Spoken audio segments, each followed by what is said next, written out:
First and foremost, I want to thank everyone for coming out. My name is Javier Villar Morales, and today I will be giving you a speech on steroid use in athletes and the effects. So first we're going to go over what are steroids. Then I'm going to tell you why athletes use them or they feel the need to use them. And lastly, we're going to go over the effects of steroids. So, what are steroids? Anabolic steroids are a synthetic variation of the male hormone testosterone. So, the proper term for this compound is anabolic androgenic steroids. Anabolic being the increased muscle, while androgenic is the male characteristic or testosterone itself. Other names for steroids are juicing, stackers, gears, which I honestly never really heard of, and roids, of course. So, the concept of steroids in athletes has been around for decades. It's nothing new. Everybody's always known about it. No one ever really spoke freely about it. It wasn't until maybe the past 10 years where people actually started coming out and telling, okay, while I was playing this sport, I was taking steroids. A lot of people who've come out and admitted to using steroids, or a lot of famous people that everyone already pretty much assumed was doing it. Some people like Arnold Schwarzenegger, go figure, you know. It's not just bodybuilders, although you see it, the majority of it is coming from bodybuilders, it's not just them. Other bodybuilders that have done it, you have Dorian Yates, you know, he's another famous one. The speculation can go on. Other athletes in MLB, for example, Jose Canseco, he actually wrote a book called Juiced, where he name dropped multiple MLB players.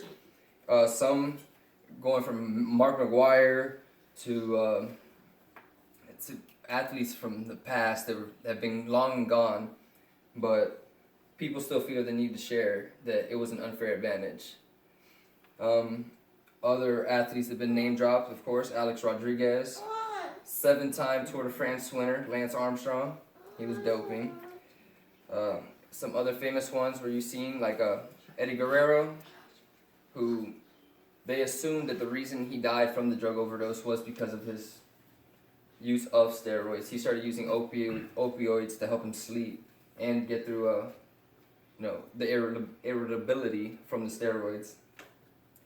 Chris Benoit was another one. When he was found, after he killed his family and then the police had found him as well, they had tested him for it. And at the time, a lot of people speculated that almost every WWE wrestler was taking them, which is one of the major cons and why they wanted to ban this, besides the whole pros and con argument between what's the difference between an athlete who's taking steroids versus the ones who aren't. And as you can see, the steroids use, the whole pros and con thing was, the pros is, athletes want to use them to increase their abilities. Some just want to get better.